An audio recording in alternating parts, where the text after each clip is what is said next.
Okay, good morning, everybody. I think we'll get started. Very excited to have all of you here this morning to talk about best practices for teaching struggling students. The good news is, after about 15 or 20 years of research, maybe a little bit too much echo, about 15 or 20 years of research, we're starting to get a very good understanding of what does it take to really reach those students that are having a harder time catching up, keeping up with their peers. So I think that's the good news. The bad news is it's still hard work, but at least we've got a plan. And what we're going to do today is share some of those best practices, give you a chance to talk about how things are working or not in your own school, and then we're going to spend about 20-25 minutes towards the end of the session giving you a chance to do a self-reflection for your own practice, for your own school, and also to talk to your colleagues about how might you be able to implement more of these best practices. A few logistics. Anybody wants to take pictures of the screen, go right ahead. If you've got thoughts or questions or comments as we're going, let's just ask them. We'll give, I think the session maybe downstairs just ended.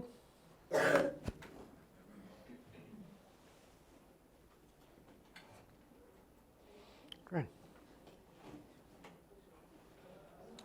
So, good morning. So what does the research tell us about how do we reach our students who are struggling? And I think a good place to start is this. Let's define what do I mean by the term struggling students.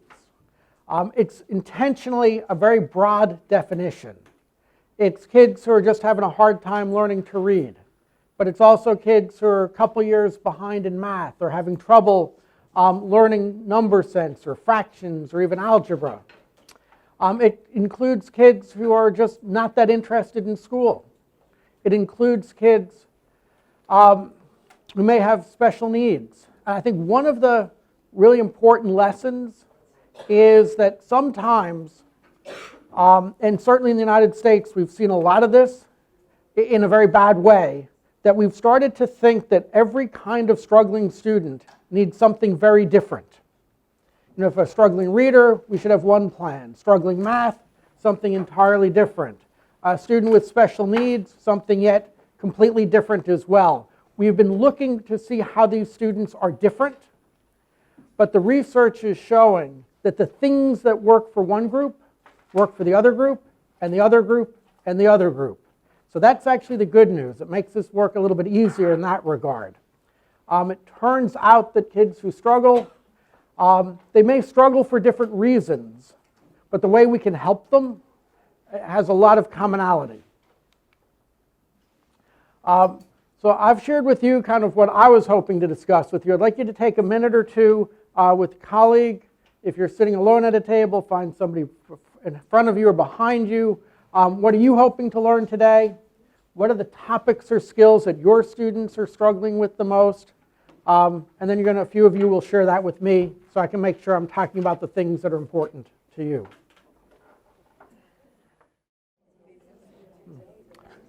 Okay, we'll come back together. A few folks who want to share what are the topics or skills that your students are struggling with, or what are you hoping to learn today? Yes. Okay. As a math teacher, of course, the main struggle is that the gaps that they have from the years before, especially that math is a related subject. So anything, that's fine. I think they're recording us, so they would appreciate it. So since all the objectives are related to each other in all the grades for math subject, my struggle, the most problem is that they have gaps from the years before. So usually in this case, I take them alone, I sit with them, works on the main things. To let them at least work with me in the class, or they will be in a different word. Great. And I think for a lot of topics, math being a great example, knowledge builds up from the year before and the year before. Exactly, yes. And most of your kids who struggle didn't start struggling the first day of the school year. So we're going to talk exactly about that. Great. Who else wants to share? Yeah, right behind you. Thank you. I think about reading habits, because our students, they're not naturally readers, so they don't go home and start reading every single day. And that reading skills are actually affecting our writing skills. So it's an accumulative lack of skills that we have. So it's basically reading, and then it's affecting our writing, which affects other subjects in terms of writing. Great, and we'll talk about that because it turns out, and this is where the research is so clear, reading affects everything. It affects math. If you want to know how students will do in 8th grade math, look at how they're doing in 3rd grade reading. It will give you, sadly, a very strong indication.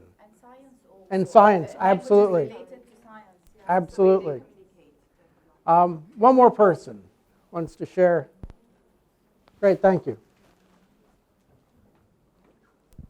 I teach history in the high school, and so it's quite complex, and my students are expected to read really complex texts and analyze them, compare and contrast, write complicated essays with strong arguments. And so for a lot of my students, I think they're reading skills perhaps, because they're also second language speakers, so that seems to be a drawback, but there also seems to be sometimes a conceptual problem in terms of they're not sort of understanding the concepts. Great, you've all come to the right place, because these are the topics. I am very relieved. I do not have to redo this on the fly. So let's talk about it. So what we've tried to do here is take 15 years of research and condense it into a single slide.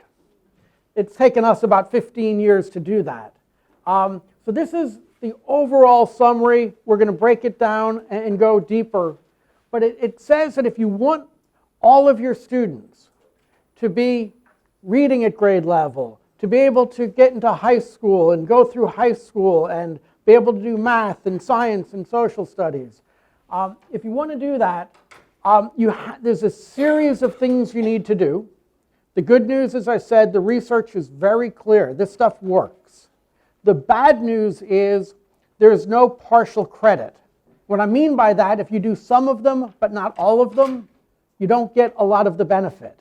This is a system, and when all the pieces are present, really good things happen.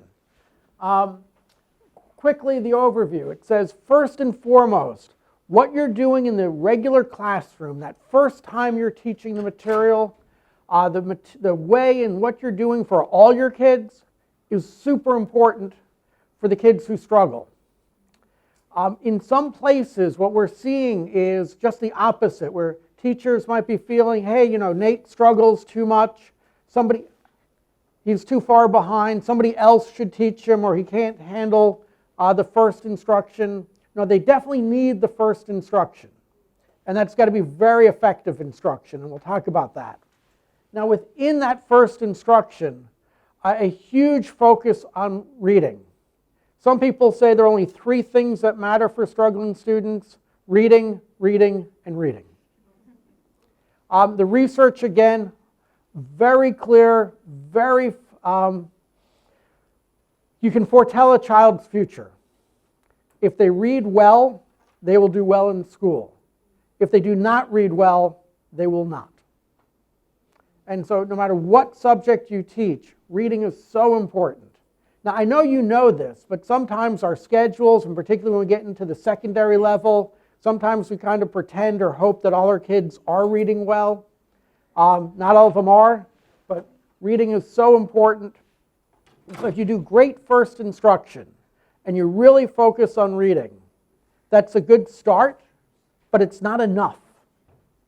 What we're going to have to do as well for the kids who struggle is to give them extra time to learn. Some kids simply learn faster than others. Some kids have to learn things from last year and the year before and the year before. We need to redo our schedules, redo how we're using time in the day, because some kids are going to need much more time to learn and catch up. Now, when we're working with those students and we're giving them that extra time, it's really important that the things we're focusing on are the things exactly what they need. What I mean by that is often when we're teaching first instruction, we have a pacing guide or a curriculum, and we know what we need to cover. And from one classroom to another, it should be pretty similar. But when it comes to the struggling students, especially that extra time, you need to know whether my problem is fractions or number sense or simply last year's math I didn't really understand, and work exactly on those skills. So it means you need to assess and understand exactly what my personal gaps are, and that's what you're going to focus on during that extra time. That's that targeted intervention. Interestingly enough, 10 or 15 years ago, we didn't have this next step, which said you also have to address my social and emotional needs. And we've had other sessions on that. But if kids need to be ready to learn, they need to be comfortable in school, that's part of getting kids to catch up as well.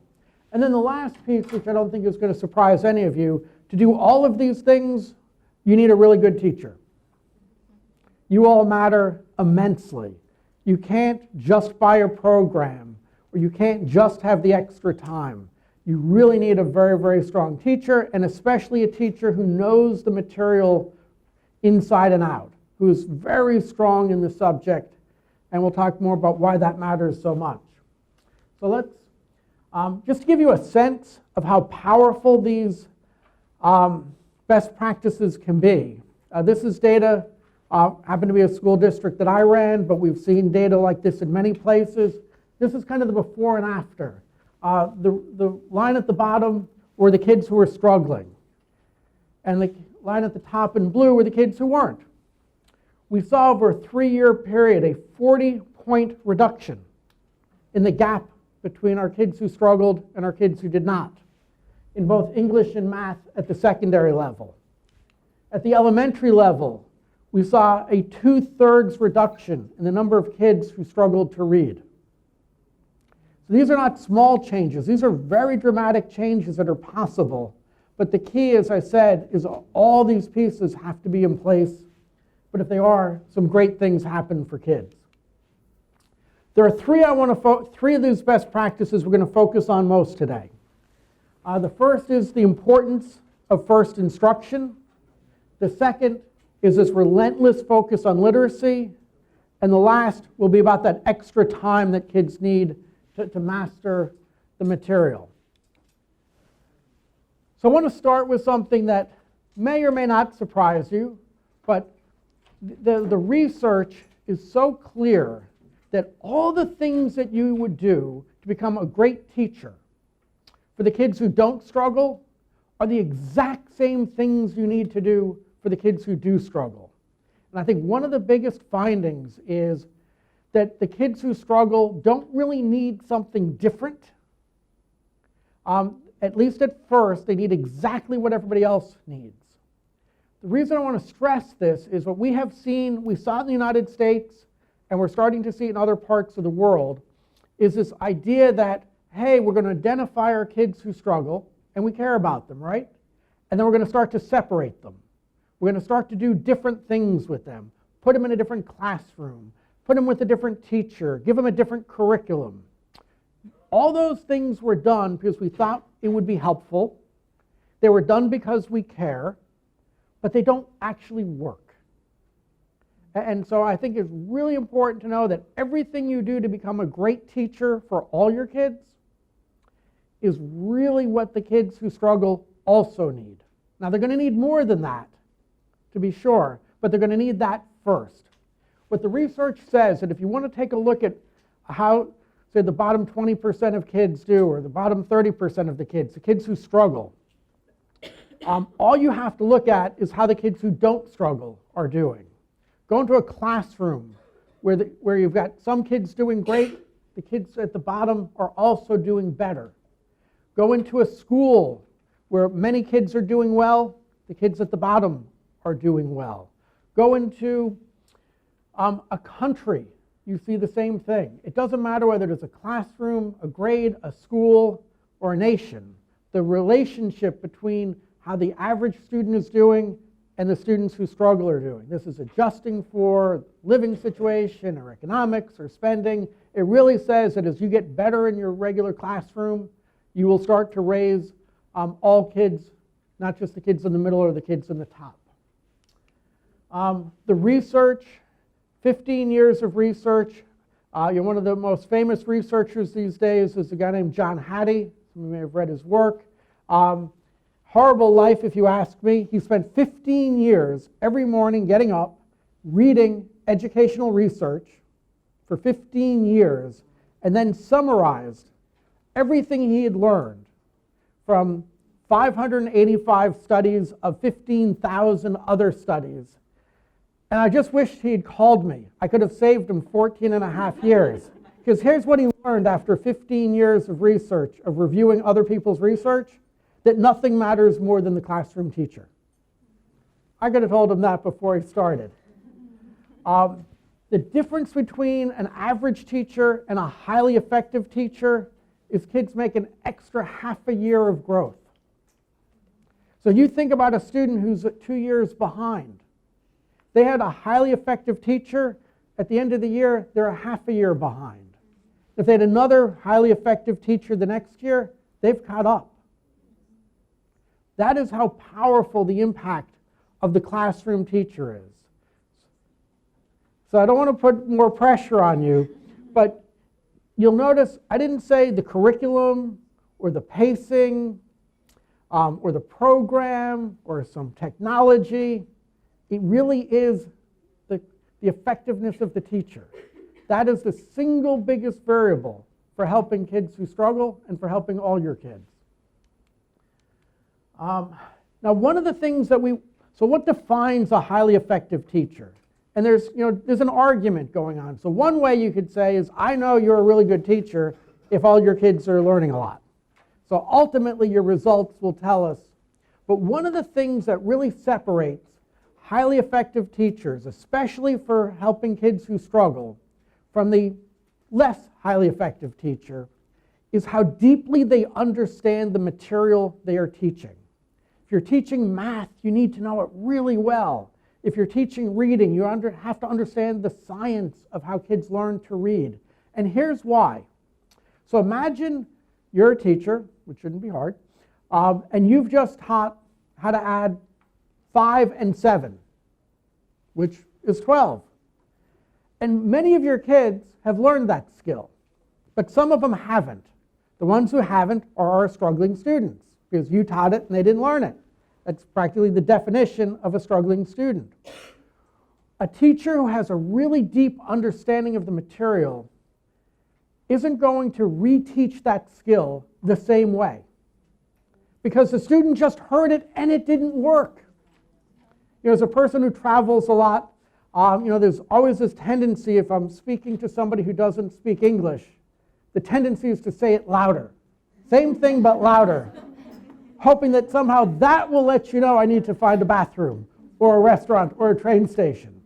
But if I'm a teacher who doesn't have a deep understanding of the content, I might just be reteaching it the exact same way. And so I watched this incredibly strong teacher who was trying to teach I think it was a second grade class, how to add 5 and 7. And so she asked her student, who said 12, how did you get to 12? And the student said, well, 5 plus 5 is 10. I had 2 left over, so I needed to go to 12. Made sense to me. I'm an engineer by training. That's exactly how I did it in second grade. It's actually how I do it as an adult. But then the teacher did something that really surprised me. She said, did somebody else have another way to get to 12? Now, mind you, I was a 50-some-odd-year adult in the room, and I couldn't think of another way. Like, that's the way you do it. And another student raised their hand and said, yes, 5 plus 10 is 15. And I've gone 3 too far, and so I had to go back to 12. I'm thinking, whoa, that is the weirdest thing I've ever heard in my entire adult life. I've never thought of adding numbers that way. Turns out many kids do. And that 5 plus 5, then go 2 more, made no sense to some of the kids in the room. Then the teacher, really good teacher, said, is there another way? And this girl raises her hand like this high, and a good teacher sees it and asks and said, how did you get there? She goes, I don't know, I just remembered 5 plus 7 is 12. Is that okay? And the teacher says, yes. It's fine for the math facts to be memorized or other things you'll need to understand. But in this 2-minute interaction, she had actually shared 3 different ways to add 2 numbers together. And what we know from the research is there's not one right way to teach because there's not one right way in which kids learn.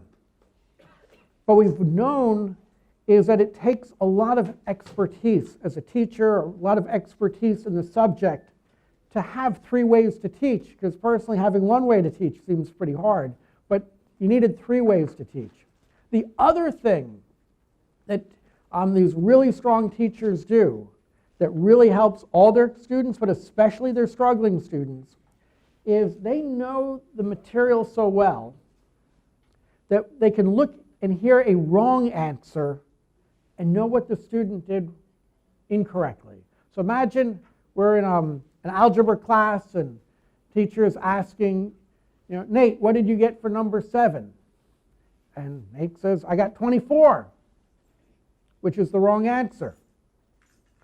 A less than excellent teacher would try to figure out, Nate, how did you get to 24? Maybe come to the board, maybe it's embarrassing. But a teacher who knows the material really well knew that the only way you got to 24 was you divided by 2 instead of multiplied by 2 in the second step.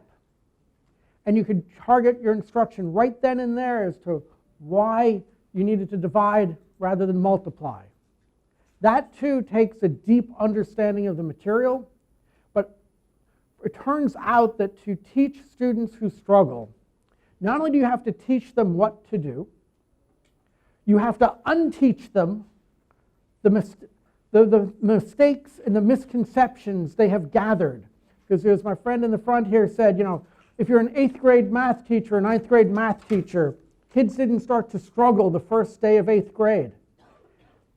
But it's also, if you ever watch a student who struggles and you give them a problem to do or a quiz, they don't sit there and write nothing. They don't stare at the page saying, I don't know where to begin. They actually start writing pretty quickly. The only problem is they're doing it wrong. They have learned wrong things along the way. And so there's as much unteaching that we have to do. And the key to unteaching is to know exactly where they made their mistake along the way. And then they say, oh, that's why we do that. And then they'll say to themselves, I've never done it that way before. And that's correct. They've been wrong for 2 or 3 or 4 years. So it is that first instruction with multiple ways of teaching it and the ability to understand and identify their misunderstandings and then the reteaching. Very powerful, single biggest correlation between students who struggle and catching them up. So now I want to pause and give you a few moments to talk first with your friends beside you, and then we're going to talk as a group. What is your school doing, or what could it be doing to help every teacher become even more skilled for this first instruction? So talk amongst yourselves. Okay, we'll come back together.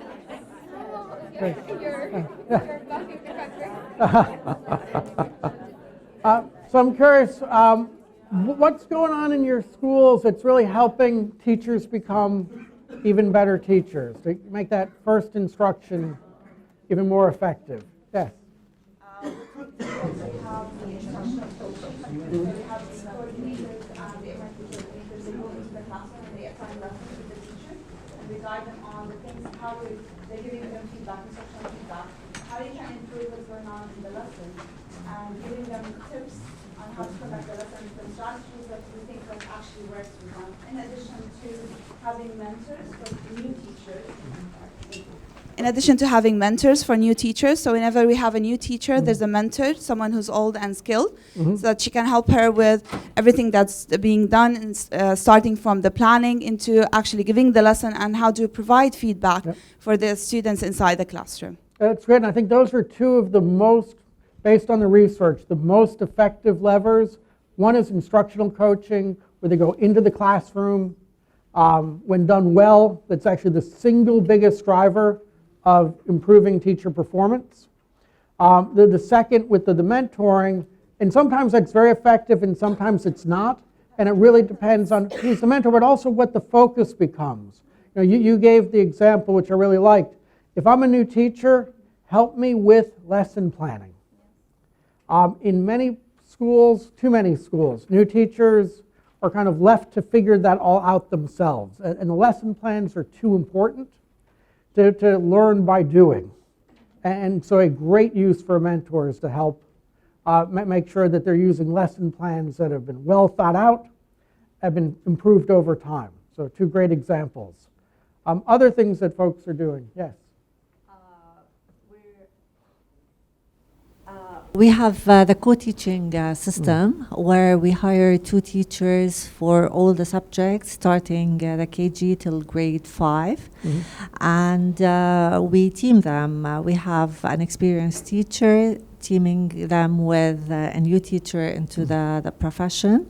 After doing that for so many years, really the results are very, very good because we were able to focus on every student, having 2 teachers inside the classroom and, planning together. We could focus on the improvement of each of the students inside the classroom. When we go to middle school, we hire extra teachers who go inside the classroom with math, English, and Arabic teachers. That's great. So the idea of having an extra teacher can be very powerful. I think the one caution, and it seems like you're not doing this because you're getting good results, the one caution is, so if you've got one classroom and 2 teachers, and the question comes, who works with whom? In some places I visit, I think they've made this calculation that says, hey, if I have a few kids who struggle, I'll put them with one teacher, and then the other teacher will take most of the kids. But in doing that, we're saying the small number of kids matters, but the research says, no, it's the teacher that matters. So when you do that division, you got to make sure that the kids who struggle are getting their support and instruction from the strongest teacher. And so it can work really well, or it can be done, shall I say, not so well. And you can never forget that it is the quality of the teacher, not the quantity of the kids, that makes all the difference. Great, thanks for sharing. One more. What are people doing that helping? First of all, there is the headmistress of the school. She attends the classes with the teachers. Then she asks other teachers to attend with other teachers to learn from their experience and to know where are the weaknesses and strong points for each teacher and to learn from each other. Then we have the supervisor who comes to your school to see what you need and attends the classes with you. After that, the headmistress or the supervisor may recommend and sign you for courses to help you. That's great. Yeah. Great. Excellent. So I think all these efforts that are helping you become a better teacher are going to be very powerful for your struggling students as well as all your other students. Now, if you do that, that's a great start. Now I want to talk about those 3 things that matter so much: reading, reading, and reading. The research is so clear that kids who struggle to read will struggle in every other subject. Kids who are struggling to read in the early grades will struggle, if we don't catch them up, will struggle for the rest of their life. Not just in high school, but after high school. It is the single biggest lever to change the trajectory of a child's life. Puts a lot of emphasis on reading, doesn't it? Here's the good news. Over the last 20 years or so, we have actually figured out what does it take to get almost 100% of your students to be able to read and comprehend well. The National Reading Panel came up with this list about 20 years ago. The What Works Clearinghouse came up with the list 10 years ago. It was the same list, so I don't know what they did for 10 years. We have studied schools that have exceptionally high reading results. It's the same list. This is one of the only parts of teaching in which we can say we have figured out what works. Again, the challenge is there's no partial credit. That if you do some of these but not all of these, you don't get amazing results. So what do we know? So one thing we know is you have to have really clear standards. And what I mean by that is a very clear definition of what is first grade reading, what is third grade reading. And the reason that is so important is what sneaks into the minds and the hearts of very good, very caring teachers is lower expectations. And they say, hey, for a student who is growing up poor, he's reading pretty well. Or for a student who's learning the language, he's doing okay. No, there's only one definition of reading well. And having that, and it's really powerful, like if you do not have a way of measuring that, and if you do not have a number that says, this is how we're going to assess where a second grader should be by December, what happens is, and we've done these studies over and over and over again, you can take 10 teachers, even out of the same school, and say, is this good for a second, is this good reading for a second grader come the winter time? And some people say yes, and some people say no, and everybody is getting their own measure.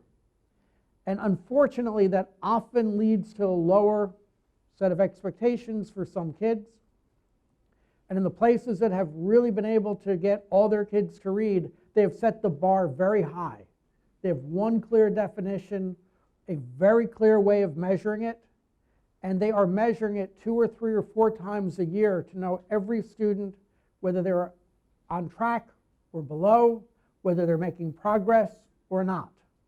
So having these clear standards set high and measured regularly is a critical first step. We know that it takes at least 90 minutes a day, sometimes 2 hours a day, devoted just to the teaching of reading in the elementary schools, elementary grades. We also know that during that teaching of reading, that the phrase is the explicit instruction in both phonics and comprehension. What I mean by that is there are teachers out there who think that you learn to read by practicing reading. And the weird part is they're right.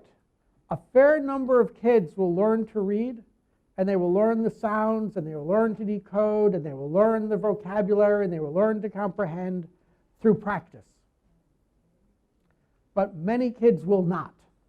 And we have a name for them, struggling students. That kids need explicit instruction in phonics. They need explicit instruction in how to comprehend words that they don't know. They need explicit instruction in the vocabulary that they need to master. And so this is not just about a matter of practicing reading. It is really about teaching the different parts of reading to students. If you do that, that's great, but not enough. Some kids are going to need even more than that. They're going to need that intervention, that extra time to learn. And during that extra time, it's so important to know that the student who is struggling to read, are they struggling because of a phonics challenge or a decoding challenge or a fluency challenge? Because what you have to do to help them would be different. They may all struggle to read, and they may all be a year behind or 2 years behind, but they're behind for different reasons. So that extra help you're giving them has to be very, very targeted. I've seen this where it is as clear as I know that Nate struggles with diphthongs and somebody else struggles, just stumbles when they get to a word they don't know, they freeze up. You need to have that level of understanding of a student's struggle so that when you're doing this intervention, you're addressing exactly that. What you're not doing is reteaching everything. There isn't enough time. And secondly, many kids don't struggle in every aspect of what you taught, but just a particular aspect. And then if you do that, none of this works unless you're a really good teacher of reading. And this is where it comes back to the coaching and all the other things that we're doing. teaching reading is a skill. And it's interesting, I read. All of us read, right? I could not be a good teacher of reading. I have not been trained in it. It is a skill, and I think sometimes we think like math, that's really hard to teach because we're not all great at math. We all know how to read. The teaching of reading is a very specialized skill, and it is an area in which some schools invest a lot of their training and some actually very little because they believe it's one of the easier things to teach, but it is not. Now, what I've shared here really is a kind of what's happening. This is a classic elementary, for kindergarten, first grade, second grade, third grade. For a lot of your struggling fourth and fifth graders, it's going to look just like this. Yeah. Does this apply to, for example, teaching reading in Arabic, or is there different research? The research, we'll grab, the research has been pretty consistent around the world. That the way reading is a core skill that our brains have evolved to value, and the way kids process sounds and letters seems very similar across most countries, most languages. So yeah, it is held pretty consistent. Yes?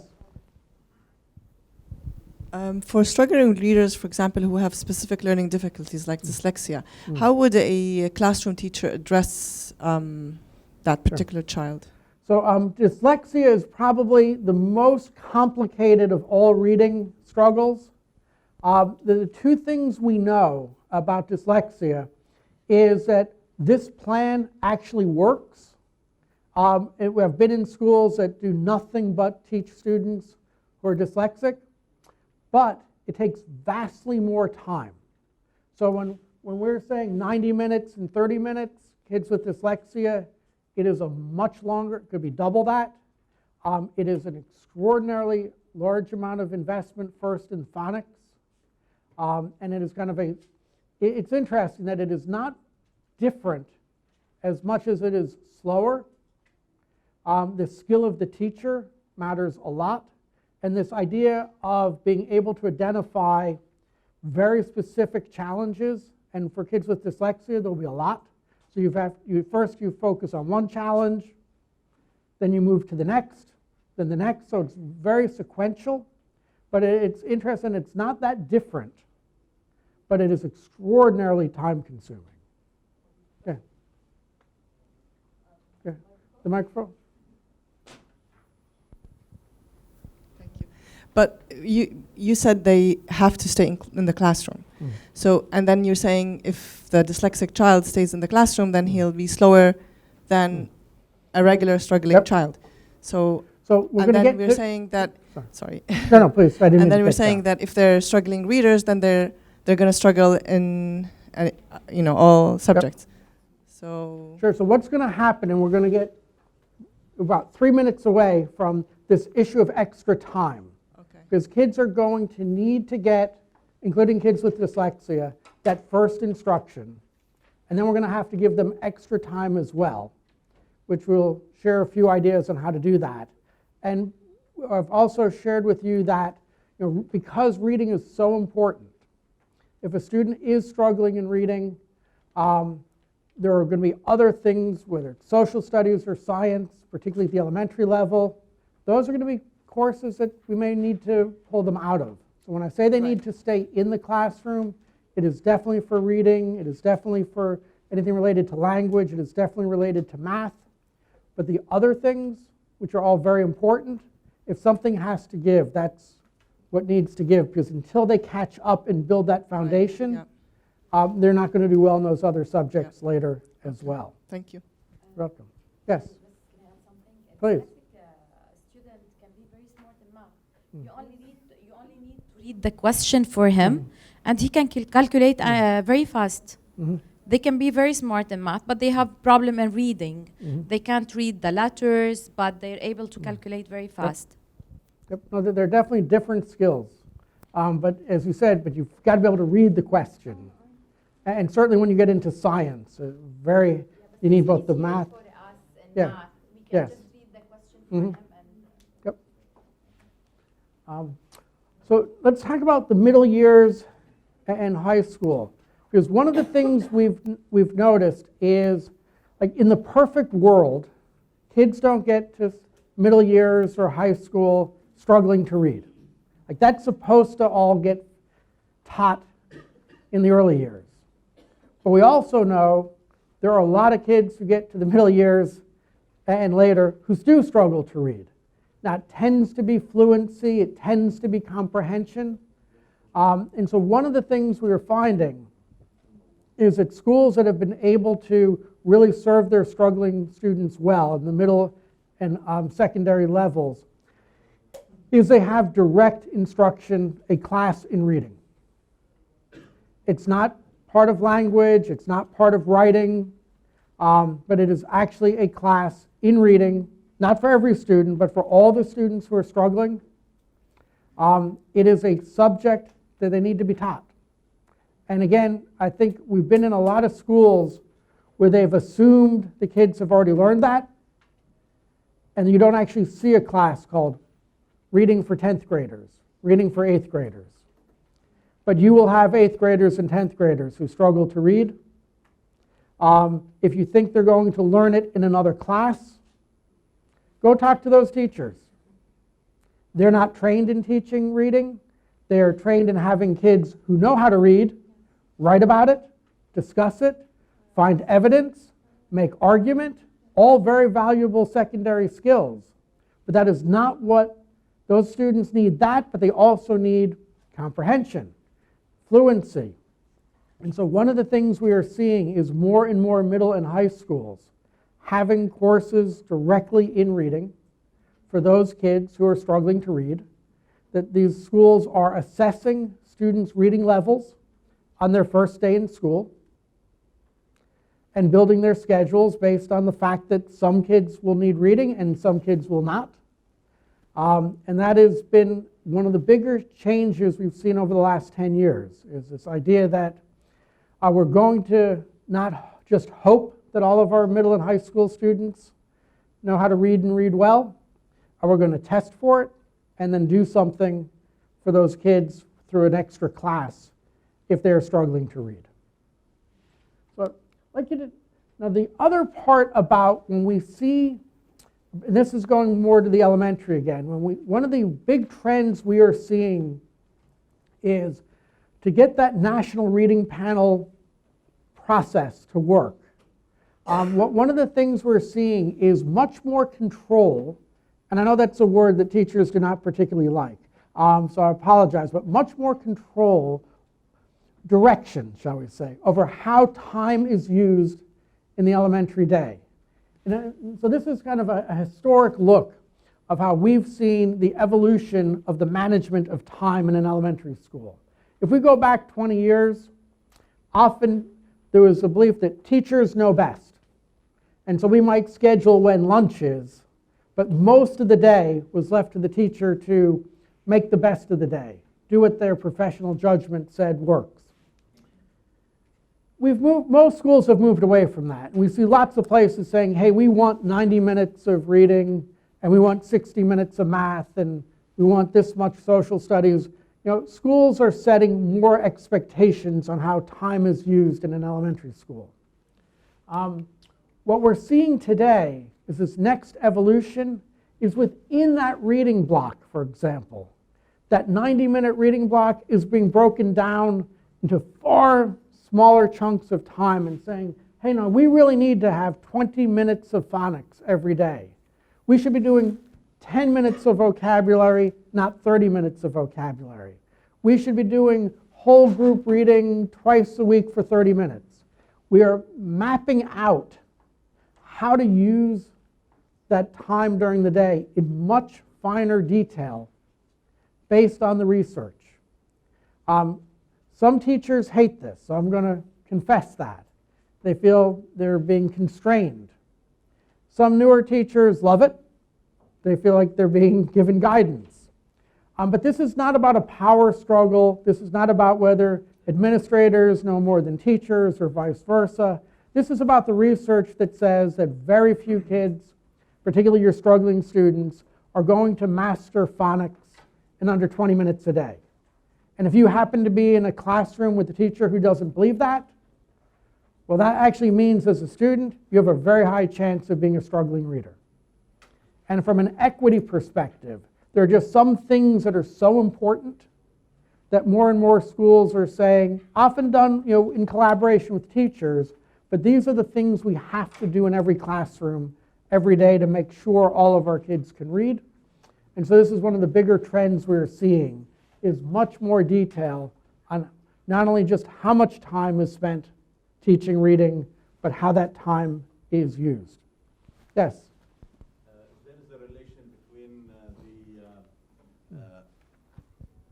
There is a relation between the student level of students struggling in reading and the number of vocabulary words stored in the mind. And can we use the fun, because most of these struggling students, they like fun, playing, they push other students when they are serious about reading or learning. Can we use these kind of strategies to improve their learning? Yeah, so I think a couple good questions in there. One is, obviously teaching kids who struggle is challenging for a couple reasons.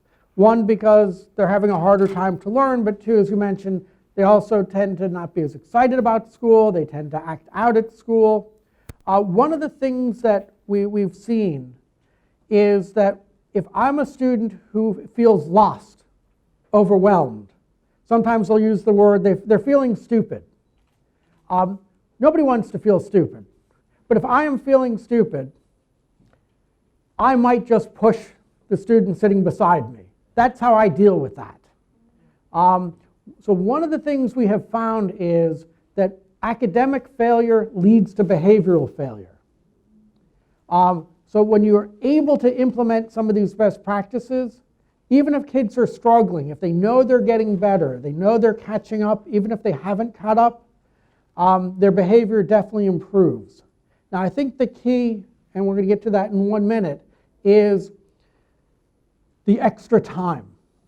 Because if we do all these things we've talked about so far, like even mapping all this time here, that is what most kids need. That is what the average student needs.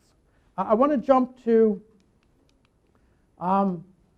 this idea of extra time to learn. Because that is, in very many schools, it's the missing piece. And it's why your students, they don't have enough vocabulary, they don't have the behavior you need. If the average student needs 90 minutes a day to learn to read, some of your students need more than that. If a student is struggling in math in 8th grade, and the average student who did not struggle in 8th grade needed 1 period of math every day, the student who struggles is going to need more than that.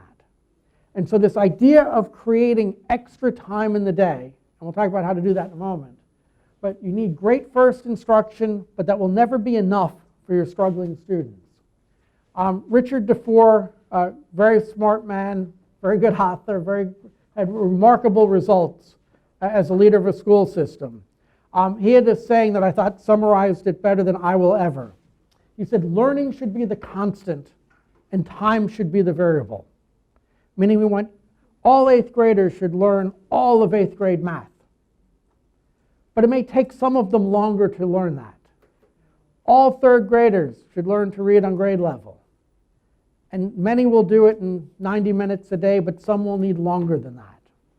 So what we are seeing at the elementary level is schedules in which people are building in a block of time to reteach, to do this intervention, to do this extra help.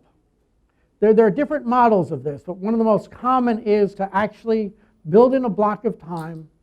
And what you're going to do during that block of time is for the kids who struggle, they're going to get extra help. For the kids who don't struggle, they will do something that is an enrichment. They will do something that's their passion. But you're going to start to separate your kids during the day based on what their needs are. There are a number of models in which the classroom teacher provides extra help. There's a number of models, like in this example, it's like the entire second grade will have intervention at the same time. So what I could do if I had 3 second grade teachers, I could take all the kids and across 3 classrooms and spread them out across 3 teachers. And one might take the kids who are struggling in phonics, and another might take the kids who are struggling in fluency, and the third might take the kids who aren't struggling at all. So that's a different model in which you're actually sharing kids, so it's not all just the kids in your classroom. Some schools, particularly if you've got extra teachers, are saying, hey, we're going to have other adults, so instead of just having 3 teachers to spread the kids around, I might have 6. But the idea is that you're going to have enough of your students who are going to need that extra time, that you're going to build it into the schedule. Now, to answer the question that I always get asked, like, where's this extra time come from? Yeah, it's like the most uncomfortable conversation you will have. I'm an engineer by training, but yeah, there might be less science in second grade. There may be less, very common is if we're teaching social studies, or they will combine that with the reading. They call it double dipping, because you're going to read something during the reading sessions. But you'll only do this. Like, people will look at this and they often say, we could never build a schedule like that. But what that tells me is 2 things. One, that you don't really believe that reading is the most important thing. Because when you say, hey, no, we have to do science, well, a student who struggles to read is never going to become a scientist. They're not going to do well in middle school science or high school science. So you are far better off having less second grade science. Teach the kids to read so they will do really well in 3rd grade science, 4th grade science, right through high school. So we have to believe that reading matters more than everything else before you build a schedule like this. The other thing you have to believe is that extra time matters. That learning should be the constant and time should be the variable. In schools that have done this, they've seen very, very significant results. Yeah? Is there a purpose that you put the reading, writing at the beginning, then the math, because I'm teaching math, I know I have a question, then the math at the end? Sure. So the question is, when do you do the reading, when do you do the math? The research here is surprisingly clear, and very few teachers believe it. Whether you teach reading in the morning or in the afternoon has not actually shown to make a difference. A lot of teachers believe that kids are most awake, most aware, most ready in the morning. And that would make sense to me, but the research says otherwise. This is just an example, but yeah, it hasn't mattered. Yep, it is not. Now I want to talk about the secondary level, because this is where it becomes even more important, because if I'm behind in the secondary level, middle school and high school, my gaps can be really big. I've got 7 years to fall behind. I fell a little bit behind every year for all 7.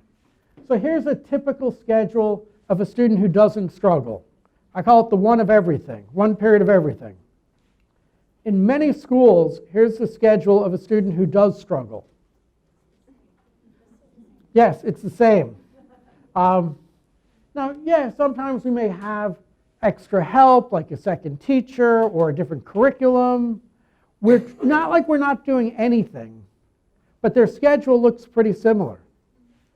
What we've seen that has made the world a difference is there is an extra period of math. If I'm struggling in math, I need to get first period math. You want me to learn 8th grade math, you better teach me all of 8th grade math. But I need a second period of math where you're going to teach me all the things I did not learn in 7th grade and in 6th grade, and it might even be 5th grade, because a number of secondary students who struggle with fractions, which is a 5th grade skill, you still have to reteach it.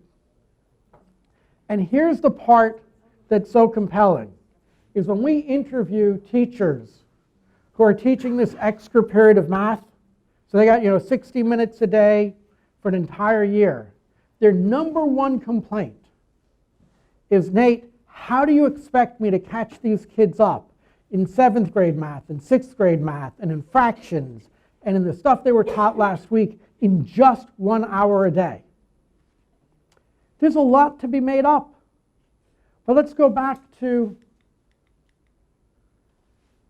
if an hour a day is not a lot of time to make up all that material, when do we think it's going to happen in the regular class? So the idea that a classroom teacher can teach this year's material and catch kids up in the same time doesn't really work. We've been in schools that have gone so far as having 2 extra hours of math. And it has been even more effective. I'm not saying you have to go that far. But if you're not creating extra time, it is very unlikely that some of your kids are going to be able to catch up. So that's the third big idea. What I want to pause here is to give you a chance. We've got an activity that I'd like you to work on, and then I'd like us to talk about where, oops, let me pass this around, is to reflect, whoops, sorry, we'll take a few and take some and pass them back.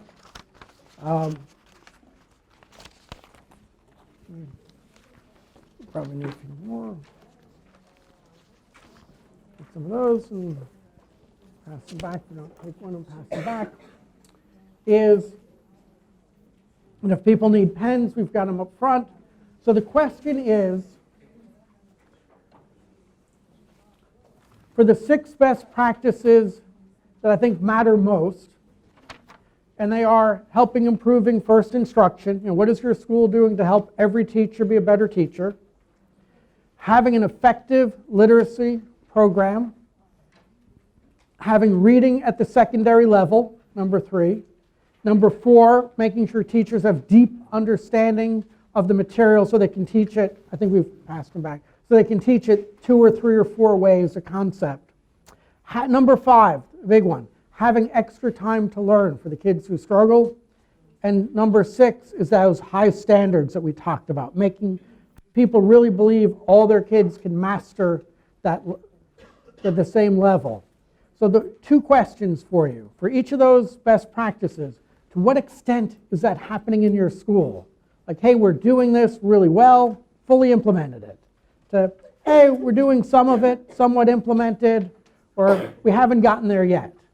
So kind of assess yourself. I'm not going to ask you to share with anybody how you're doing, but just for yourself. And then to think about what's stopping you, or what might stop you from being able to do this. And that's the things that are stopping you. That's what I want you to talk with some of your friends about. So maybe how do you overcome those challenges? So how are you doing so far? What gets in the way? And how might you overcome those? Work on that, then we'll talk together.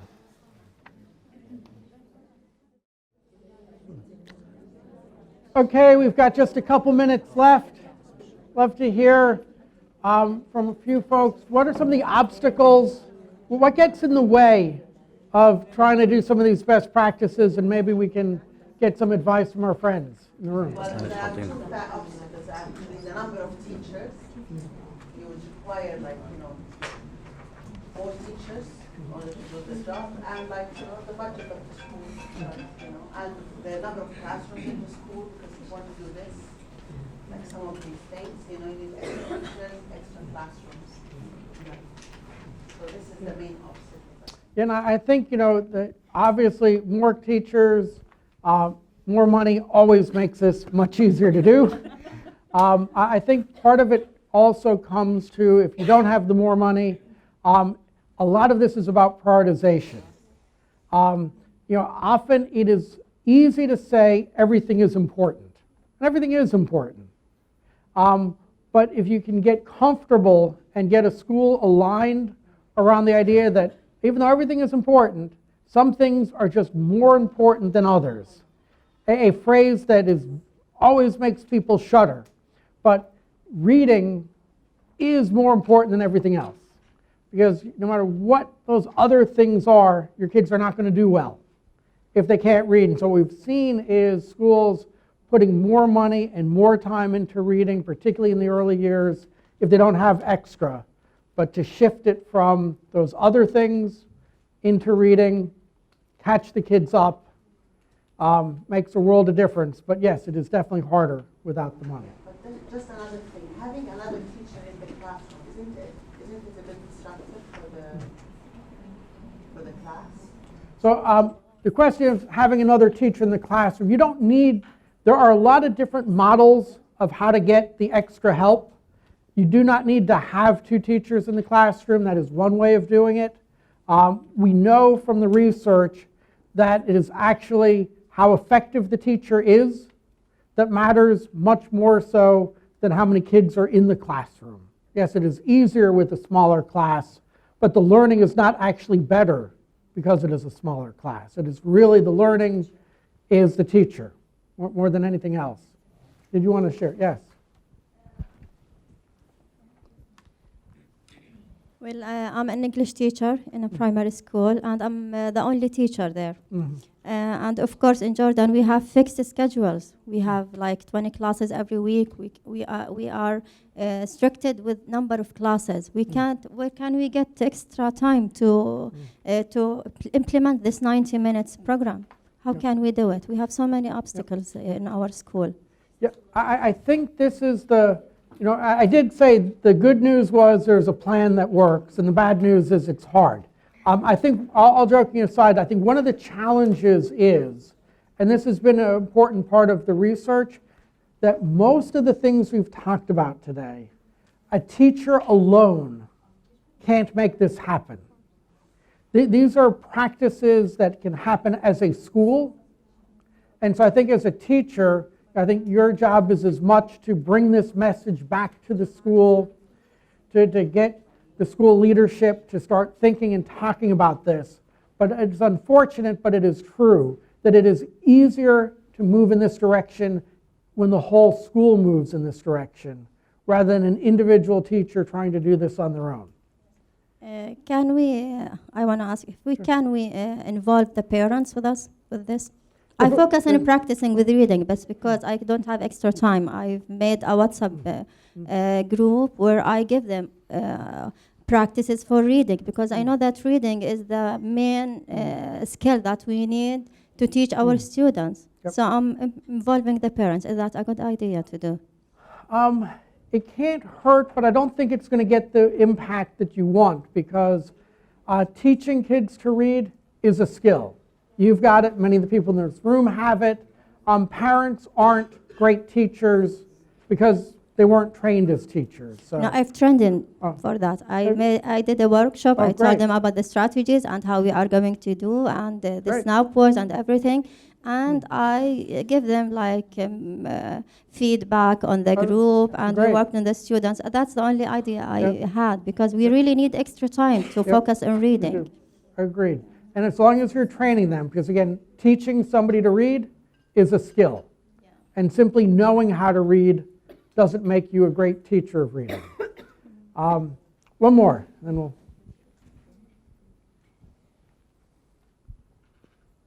In our school, we have what's called pull-out sessions. So each teacher will have a referral form. She will write all the weaknesses point of her students. Then the principal or the head of department of the preschool, for example, will assign like a schedule.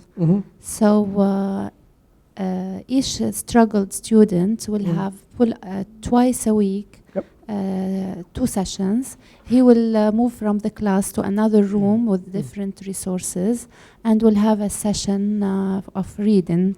And sometimes we have the speech therapist in this room, and it's working. I think that pull out, I want to show you one piece where that can be really good, or how it can go backwards. Let's find the here. So one of the reasons, so the pull out can be very powerful, because that's a way of getting the extra time. If I'm being pulled out of reading, that's a bad time to pull me out.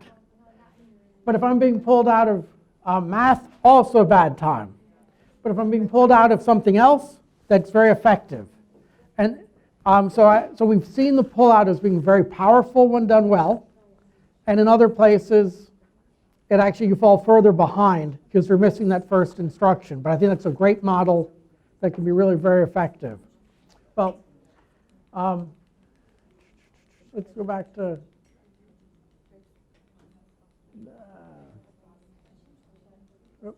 Where'd I go? Too fast. I want to wrap up. I really appreciate your energy, your thoughts, your participation. The closing thought is, and it's like the good news, bad news story. The good news is these best practices really make a world of difference. I think some of these you can tackle yourself as an individual teacher, but many of them, it is much better to move as a school. So I hope you can continue this dialogue when you go back to your school with your colleagues, with the leadership, and say, hey, these are the things that work. How do we build our schedules? How do we build our supports for teachers so that we can do this and help all our kids succeed? With that, thanks so much. Appreciate all that you do.